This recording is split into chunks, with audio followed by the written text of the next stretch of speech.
The deadline is quickly approaching and the Leafs and Nylander camp are still at a deadlock with no sign of any progress. I never made a video about this, but I had been saying for over 2 months now on all kinds of boards, forums, websites that this Nylander negotiation is not a small issue. It has always been my theory I call the Nylander zip file that claims ever since the Leafs signed John Tavares to a multi-year 7-year contract worth $77 million for an annual average salary of $11 million per season, Nylander and the Leafs were in big trouble. Don't get me wrong, having JT is unbelievable and you can't pass up on the chance to get someone like him, especially a hometown boy who wants to play in Toronto and follow his dream. But this was never part of the original scorched earth Shanna plan. The big three, or the three-headed monster for this future, was supposed to be Matthews, Marner, and Nylander. But as soon as the Leafs veered off the plan slightly, some would say accelerated the plan, by acquiring JT, it immediately created a butterfly effect or a series of chain reactions that the Leafs may not have prepared themselves for, and are about to hit some hard times with cap issues. Knowing the Nylanders, his father and William, they are very stubborn. They are set in their ways and do not take a backseat for anyone, even Austin Matthews. Nylander always has and still believes he is a bona fide superstar #1 franchise type player. He wants to be the man. He wants to have the puck. And he's waited his turn, paying his dues with the Marlies and the Leafs, and then suddenly JT swoops in without having played a single game for Toronto. They give him a multi-year $77 million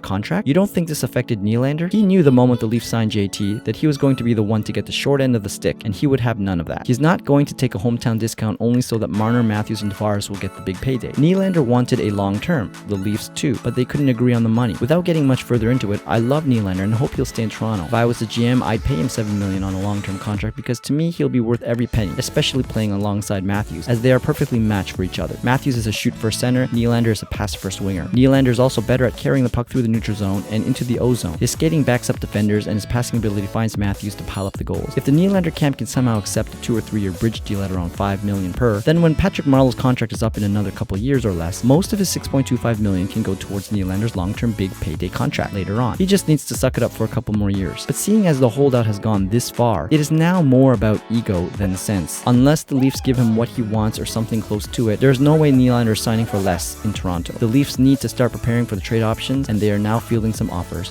quietly. A few teams that could use Nylander's talent are the struggling Kings, the Hurricanes, and the Edmonton Oilers. The Hurricanes have plenty of top 4 D-men to choose from. Brett Pesce is the most likely candidate, along with something more from Carolina to sweeten the pot. Brett Pesce is a young, solid shutdown D-man who shoots right-handed, something the Leafs desperately need anyways to bolster their blue line. He's young, turning 24 this month. He's big, 6'3", and has a good contract, long-term at only $4 million per year. Another option is to the Oilers. Connor McDavid needs some serious talent on the wing to help him. Nylander is quick and smart enough to fit in perfectly with McDavid, and if the Oilers and the Leafs pull this trade off, I really think McDavid, as good as he already is going to put up mad numbers with Nylander on his wing. It will be something the Leafs will probably and ultimately regret because I see Nylander on McDavid's wing becoming one of the elite wingers of this generation should that happen. Edmonton have some pieces that could entice the Leafs to pull the trigger on a trade. Now I know Evan Bouchard is almost an untouchable, but I have to go there. Leafs would be pleased to get a defensive prospect like Evan Bouchard, but even a Darnell Nurse could be a good option. I realize the Oilers also need defense, so trading away one of their better D-men might not be a smart thing for them, even if it meant getting someone like Nylander. They might prefer trading away offense for offense. Jesse Puljujarvi has struggled with the Oilers since being drafted by them.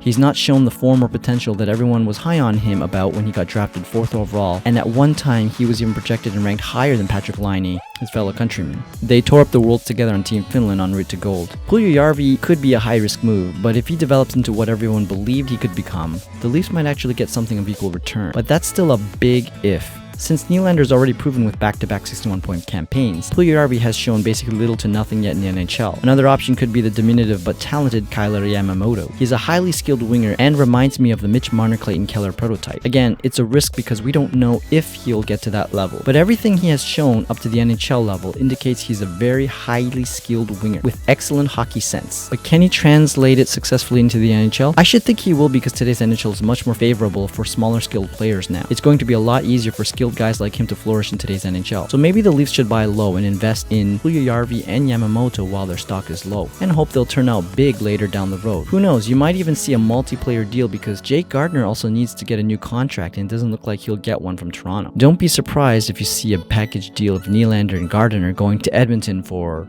Puljujarvi and Yamamoto, or maybe to Carolina for Pesce and something else significant. But the best trade would be no trade. If the Leafs can sign Nylander and bring him back into the fold, reunite him with Matthews, that would be a game changer for the Leafs, as Kadri, Kapanen, Brown, Marleau now become one of the best third lines in the NHL, and it restores the depth that Toronto Maple Leafs were once famous for prior to the start of the season. What do you think about the trade options? Which would you prefer? Let me know in the comments down below, and feel free to share, like, and subscribe. And until next time.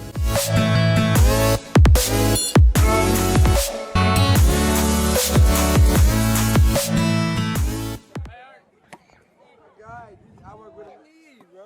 Step up.